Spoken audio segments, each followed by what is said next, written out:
So we moved out here to our property about 6-ish years ago, and when we first moved here, our main goal was just getting out of the city, getting our kids to a place where they could run and we could have a few animals. Well, since then, we have developed a greater and greater desire for self-sustainability, and I think this is something that has happened to people across the country, across the world maybe. So the past couple years, we've really made a push to look at our life and say, with the availability, the means, the resources that we have right now, how can we increase our self-sustainability or our community sustainability? So we know that it's not just us by ourselves, but it's us in the community of the people around us. So the question is, today, in June, in 2023, how self-sustainable are we? Jason and I are going to walk you around and show you the things that we have put in place when it comes to self-sustainability and talk to you about things that we would like to improve, areas in our life that we still want to find solutions for.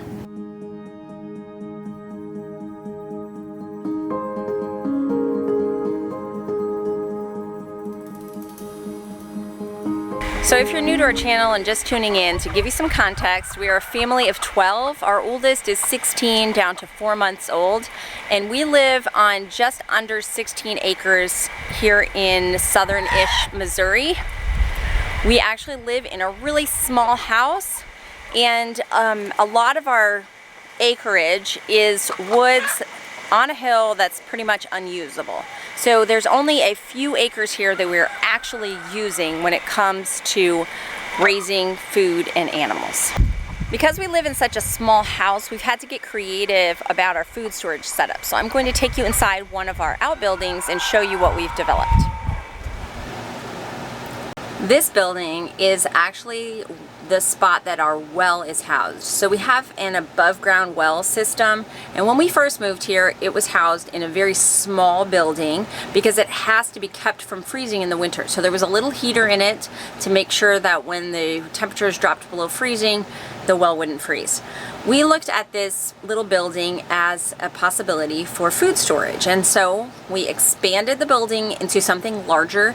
We tried to keep it as small as we could because we didn't want another building with a large heating and cooling cost, but just enough that it would be a spot that we could store food, both our food that we're consuming right now that isn't in our main kitchen pantry, but also food for a longer term storage that we put into Mylar bags. So the majority of that is stored in this building. Now we do have a little AC unit going right now. Temperatures are in the 90s here in Missouri, and I like to keep this building in the 70s. And so we do have an AC unit, and of course that same heater going in the winter time to keep everything just above freezing. So like many people, our first step to self-sustainability started with slowly buying extra things at the grocery store to develop kind of a stockpile of food so that if we would have inclement weather or some kind of emergency, we would have food here for us. But as you know, that has its limitations. And when it comes to true self-sustainability, that is not the way to go. It's not really self-sustainable because eventually that food is going to run out. So as we grow and learn on this journey, we have more and more tried to figure out what can we actually produce here on our property. It's not so much about how much can we store up, although we do have some of that, but it's about what can we produce, because things that you can produce are regenerative. You can keep having more and more of them without running out. So I learned how to can 2 summers.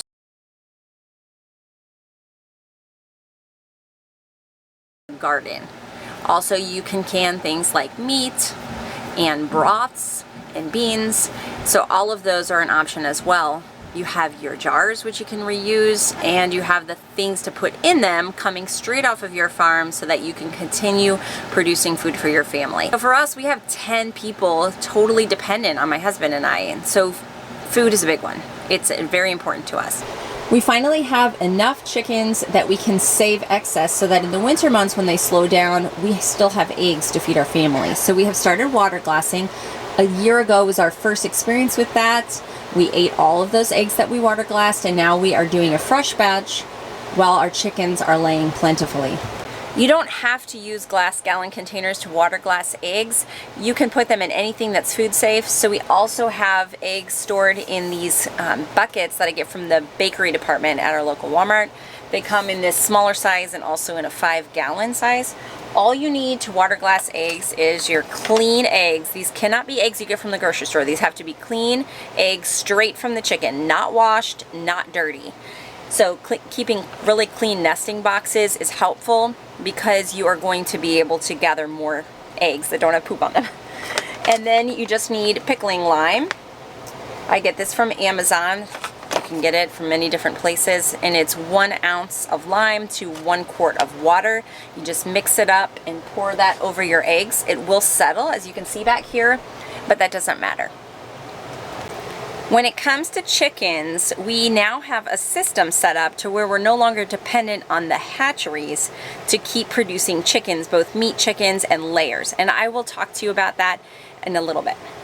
So an area that we would like to improve in is feeding our animals. We are still relying on a local grain store. They get us non-GMO grains, organic corn, which is wonderful, and we soak those to give to our animals to make them the most digestible. But when it comes down to it, we're still dependent on that system. And so growing food for our animals is something that we would love to expand in the future. We just don't have the space for it in our current homestead setup. Obviously, when it comes to self-sustainability, your garden is a big deal. Growing your own food is part of it, and so we've continued to practice gardening, to expand our garden. We're currently at just over 3,000 square feet for our garden, and we produce the things that we eat. So it's important to actually grow the things that you want to eat. So this year, one thing that I have added is picking and drying my own herbs. So I have a dehydrator that I really like. I will link it because people always ask me. It was inexpensive and it's been very effective. So I have been drying my own herbs, which is so easy to do. And I've been dumping out my old spice jars as I refill them with my own dehydrated herbs. I know how they were grown, I know how healthy they are, I know how fresh they are, and of course the flavor is so much better.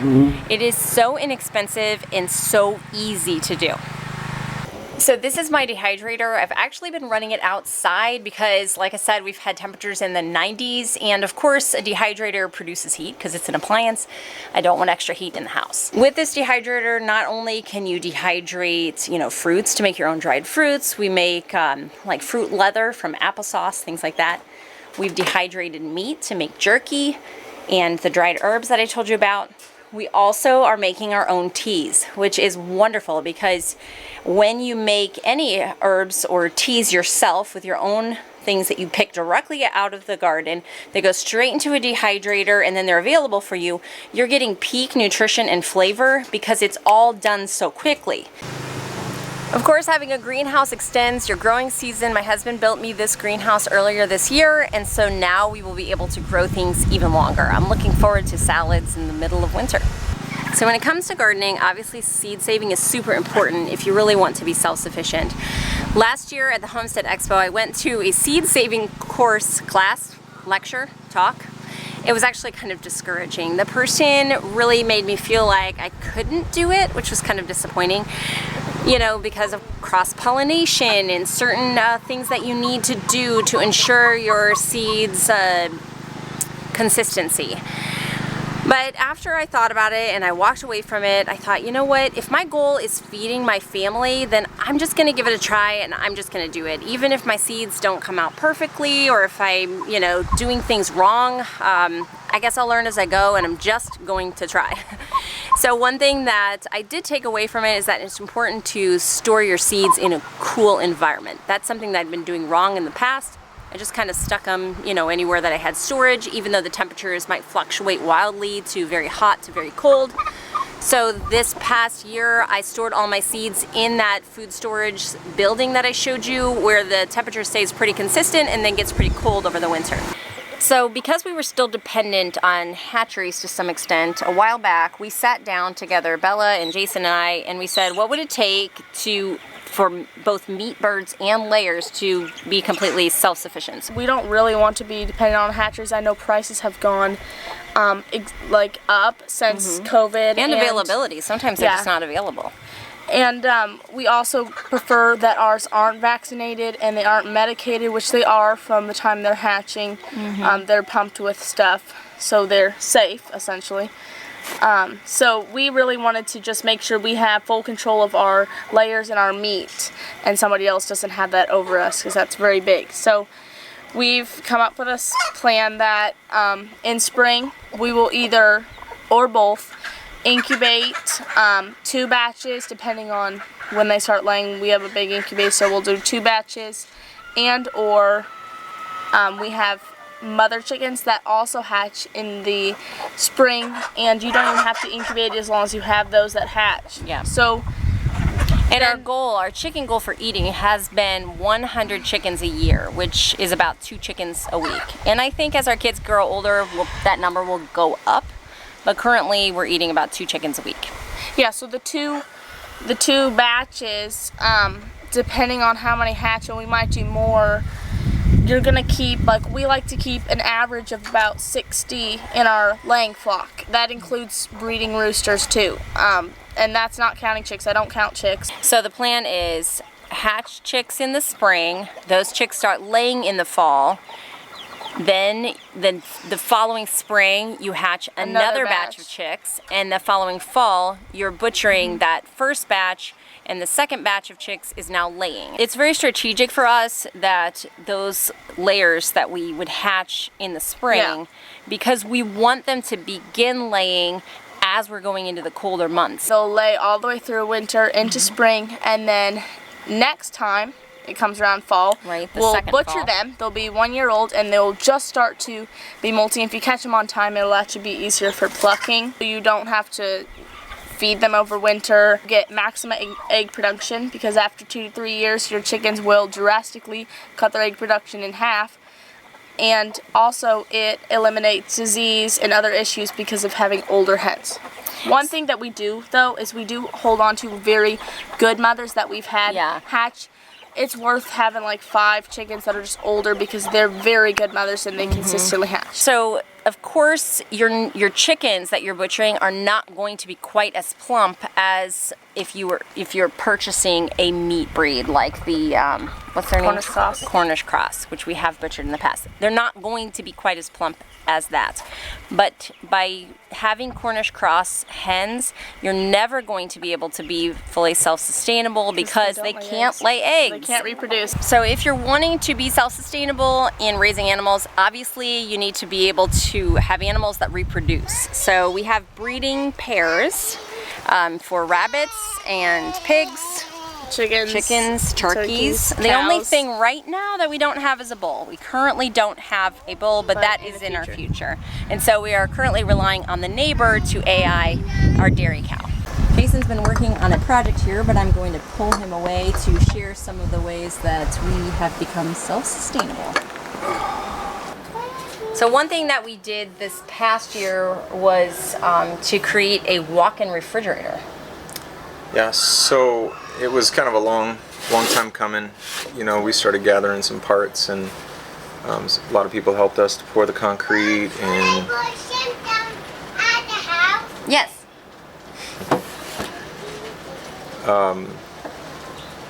It's a really neat system because it uses a regular window unit or a portable AC unit to refrigerate the inside. So what is the name of that part? It's a CoolBot. A CoolBot. Mm-hmm. So it's kind of pricey for what it is, but if you're looking at doing this more than just a couple times, it's worth your time. Yeah, and honestly, in the light of how much it costs for somebody else to do your processing, it's really not. It would pay for itself pretty quickly. Yes, one or two times, right? We've done one cow completely by ourselves as a family, and pigs a couple of times. Right. And we were able to hang the meat in this walk-in refrigerator and let it age for a few days. And also, because doing a cow by yourself when you have kids, a couple of them are really helpful. The rest of them are, learning to be helpful. We couldn't do it all in one day. It'd be a lot more stressful. Yes. And so knowing that we could just leave it hanging in there, pull it out, cut some, into cuts, grind it and package it, and then wait another day to do the rest was very helpful. Yeah. So of course with this, like the other things here that are dependent on electricity, we would need either a generator running. I mean, you could absolutely just run it off of a generator. It doesn't require a whole lot of energy. Then you would need, again, a generator or something else that Jason talked about is that you could just butcher in the winter. Right. Something like this would still be nice because it's kind of like a cooler, you know, like a little portable cooler, in the fact that it's made out of big styrofoam panels. Thick walls. And right. so you could, during the nights when the temperatures are really cold, let that, go in with your meat, the cold air going with your meat, and then because it's in a cooler, it would hold that temperature during the day. Right, you could go ahead and close it off when maybe it would get above 40 degrees or something during the day. So you could do early winter, late winter, early spring. Mm-hmm. Or of course in the middle of winter. It's just not as fun butchering when it's that cold out. No. We've done it before. And obviously if we would, let's say, not be able to have electricity for a long time or forever, we would have to change the way we did things. Change our expectations, change our quality of life, I don't know. Right, well, Julie and I were talking about it. It's like, sure, you could do it. It either is going to, you could live without the grid if you, one, build intentionally and adopt in some older ideas, or bring a lot of capital into it and purchase some systems and do it. So it just, but even some of that, when you step in, if you're not very intentional, you're only buying time as opposed to buying long-term sustainability. I read an article about a company or a couple that had bought lead-acid batteries and they were running them, but he was super diligent about a battery maintenance, and he made it last 10 years or something like this batch of batteries. He's kind of limping it along, but the performance started to degrade, and what they were getting from it was less and less and less. And it's still only 10 years. Right. I know, and so then you have this large expense of replacing the batteries and whatnot, and so we looked into solar, and at a very minimum, if we did solar, I would want to have an inverter that would allow me to run while the sun is up. So I could run, refrigeration, I could run air conditioner, I could, as long as the sun was shining enough. The heat from that standpoint, we would use wood. That's just the easiest go-to thing for us. Last year was our first year heating our house with wood heat. It wasn't even a very official setup. No, very unofficial. But it worked, and it was comfortable, and we used fans to move the air around. It was only coming in the house at one intake point, which of course our house is just over 700 square feet, so It's not like a huge house to heat. No, and then we had a small space heater in the bedroom, but that was more for the baby than it was where for the baby sleeps else. all the way at the back of the house. Yep. But it was our first time with it, and I was really satisfied. It was a test run. I wanted to show her that I thought we could do this and that it was reasonable. Everybody stoked the fire, did their load, It was an external wood heat furnace, so it was outside of the house coming into the house. Which drastically reduced the efficiency of what we were doing, meaning we burned a whole lot more wood. Because, again, it was a system that was meant to be in the house, and we were making it work through the exterior. Yeah, so that's something I would change, but currently the way our house is, the size of it, there just isn't space to safely put, with little ones, babies, there isn't a way to safely put a wood burning something inside the house without less room for us. Agreed. So this is our bandsaw mill. We purchased this earlier this year, maybe about 2 months or so ago, and it has been wonderful. We have the ability to cut 26-inch logs on the diameter and almost 17 feet, so 1611. And so that's going to fit most of what we need. And so this helps us to be sustainable from a building project standpoint. So as long as we can afford the gasoline, or if I ever get the conversion to run a diesel, as long as we can afford to fuel it, then we have lumber. Always asterisks there. So, of course it has consumables, belts and blades and whatnot. But but they're reasonable. The blades are $20 a piece, and the belts you don't typically go through, but maybe, I don't know. I hope to not know that for a while. This is one way that community can benefit you by sharing your resources and your skills with one another. So we actually met a guy who is a tree trimming, that's his job, he has a tree trimming service.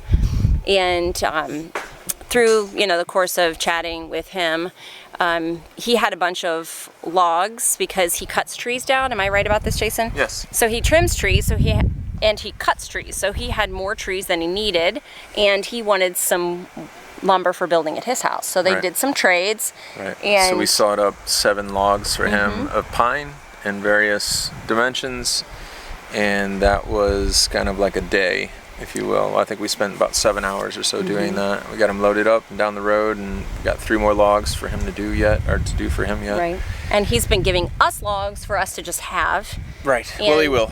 Yeah. He's brought some smaller stuff. He's brought us mulch. I mean, it's Mulch just for our garden and our orchard. So we've been doing a lot of trading. Yeah. I think, community sufficiency, self-sufficiency, community sufficiency is even better than self-sufficiency. Absolutely. I mean, if you look at, I don't know what your model is, what you guys are hoping to achieve, but I always kind of always look back at like Ma and Pa, for the little house books, and kind of saying, okay, well, how were they doing it? Yeah. Because I think that's a little bit more of what I was desiring. James, again, one of the things that I desire is to have a community where there are a group of families where we're able to contribute to whatever needs to be done.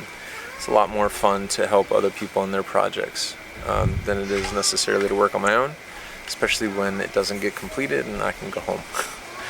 Or the stressful part of making decisions is there.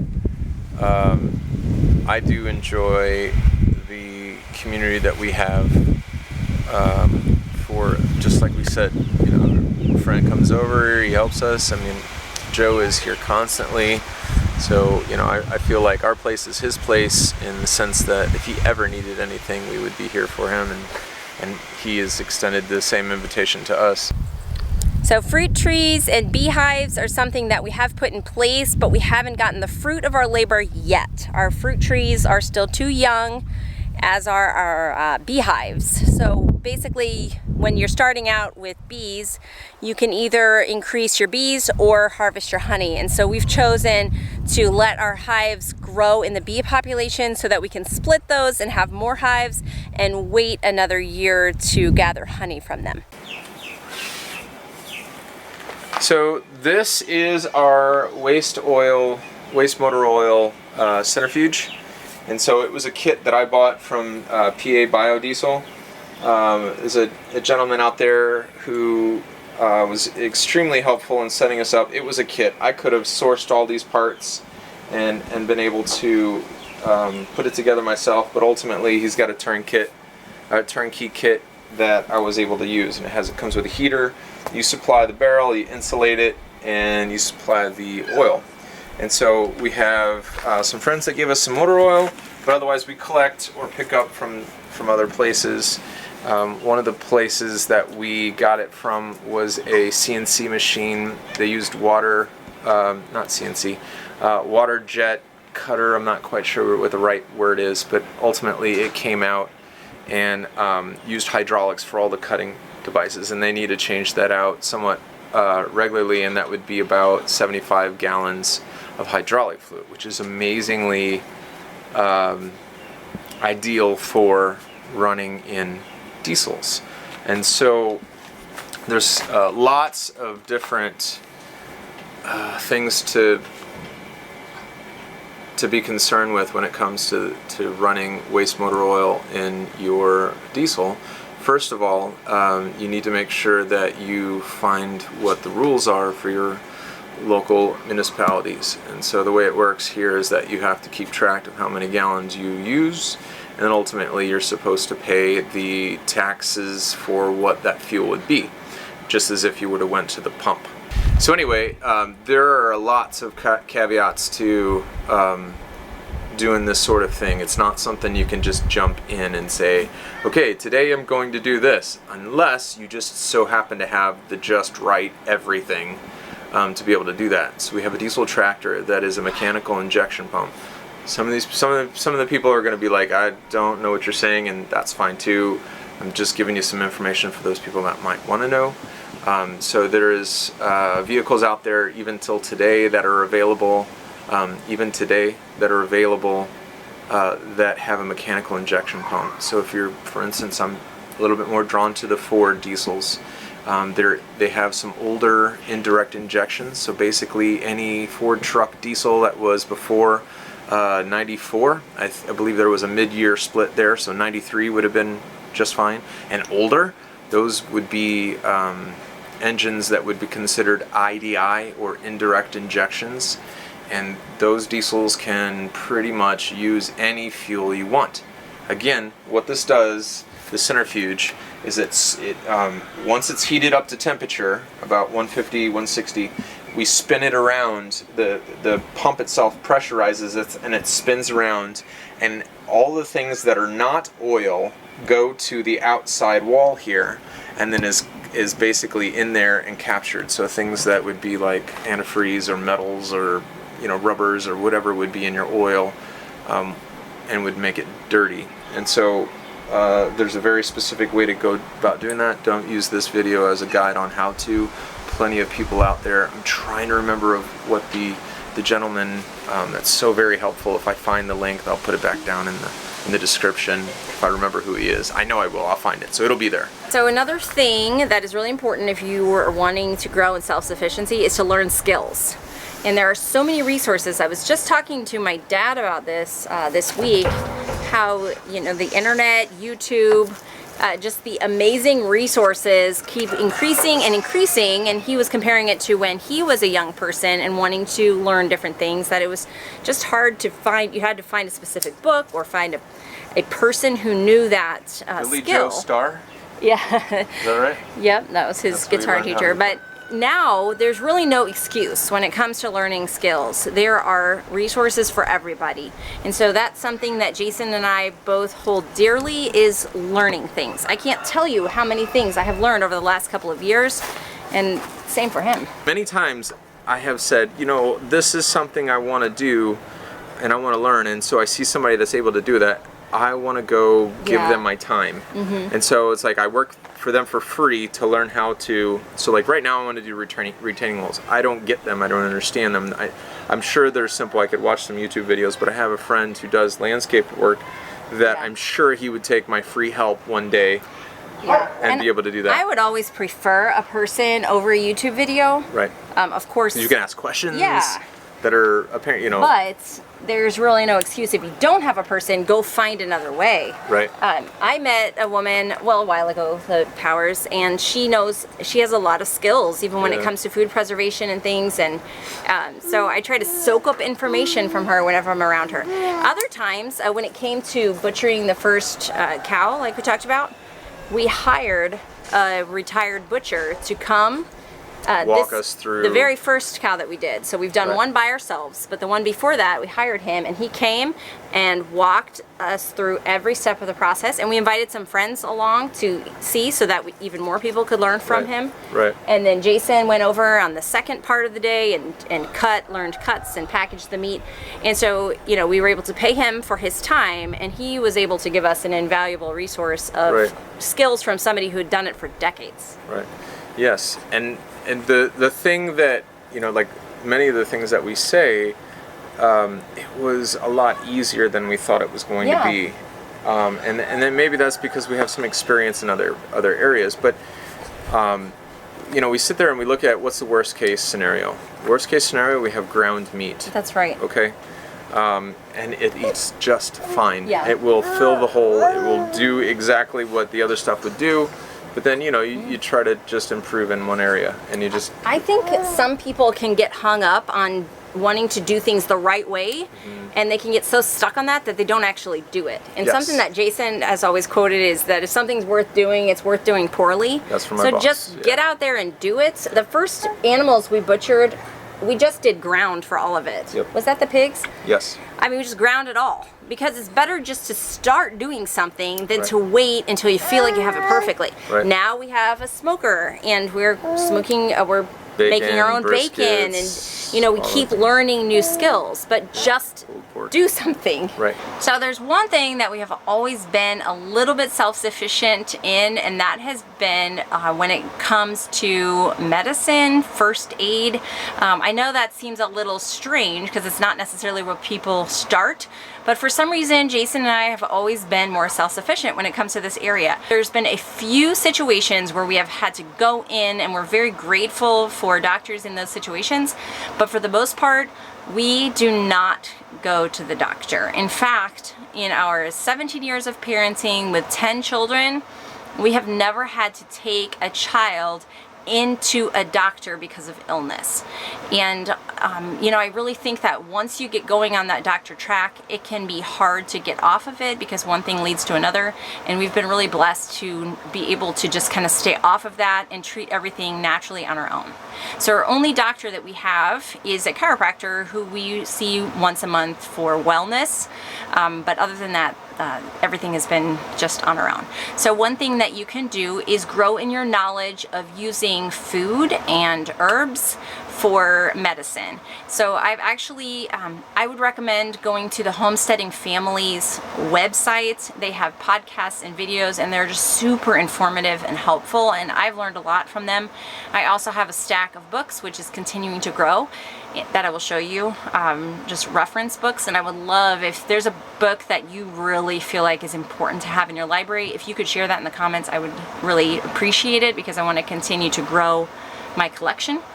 So we do things like, this is comfrey that we have dried from our own plants, and we're just at the 6-week point of letting it infuse in oil that we can make into salves. So this is a super healing herb of many. This is just one example, and it's something that we used on Jason whenever he had his foot crushed in a tree trimming accident. It broke bones, it broke skin. It was a really bad situation. He was on crutches for weeks, and this is one of the healers we used. This actually helps speed the healing of broken bones, of wounds and injuries, and it's just a plant that you can grow in your yard and infuse into oil. I've even learned recently that you can easily cold expeller press your own oils, and so that's something I'm looking into in the future. Is I'd love to be able to do that from sunflowers that you grow or other plants, so that even the oil that you're infusing your herbs into can be something that you're producing yourself. Having first aid supplies on hand is important. We have baskets like this and just random things stuck places, but also having the confidence to use them is important. We even have a friend who used to be a nurse who's told us about things like stitching kits that you could practice stitching in case of a minor emergency where you would need to stitch a simple wound. All of that is available for people, and I can put a link to the kit that she told me about on Amazon. We also found this, which has been, this is a lot more comfortable for me. This is an emergency wound closure kit, and they're really neat the way they work. Let's see if I can get one out here for you. So basically these are just bandages that have two parts to them, two sides. So if you have a deep cut, you would put the bandage to where the cut is centered in the middle, and then there's these little tiny zip ties that pull the two parts of the bandage together to squeeze together a gapped wound. I hope that makes sense, but I found these on Amazon as well. So if you have a wound that needs to be pulled together to heal, this makes it a lot easier than stitching or super glue, which is another thing our friend told us about. Evening is here, but I have a few more things I wanted to chat with you about. One is haircuts. So I learned how to cut the hair of everyone in the family. Not only does it save you money, but obviously you don't have to depend on somebody else. If you're really not comfortable with haircuts, you could always find a friend who does cut hair and swap skills. This is a stack of some of the books we pulled off our shelves. And again, please let me know if you have books that you've really enjoyed, so we can add them to our collection. This is a book I got this year. It's Preserving with Pomona's Pectin, which is a type of pectin that helps you preserve jams or jellies without a lot of sugar or with no sugar at all. Other good preserving books are helpful. Of course, there's so many available. This is just one of them. This is a book I read a decade ago, Real Food, What to Eat and Why, and it talks about traditional ways of eating with a lot of healthy meats and fats and real, real fats and etc., etc. Nourishing Traditions is another book that I've had for many years. There's so much here, and hang on, let me silence those chimes. This book has a lot to it. I've learned a lot. There's a lot that I haven't even read in it over the years because it gets overwhelming whenever I pick this book up, but lots of great tidbits. Be Your Own Doctor. This is a book I just got recently. There's part 1 and part 2.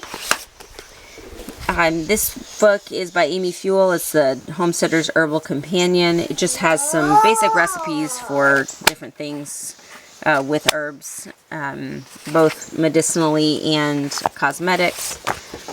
Bella has a few books that she's really liked. This one, Bella, Raising Pigs on Green Pastures. It's Idaho Pasture Pigs and Cooney Coonies. This is a natural goat care book. We don't have goats, but she's had this book for a long time. You think this is a good one? Yeah. This one is Raising Pastured Rabbits for Meat. I know that's been a helpful book for her. And also the Stories Guide to Raising Rabbits. Both of those helpful. Anything you want to add to this?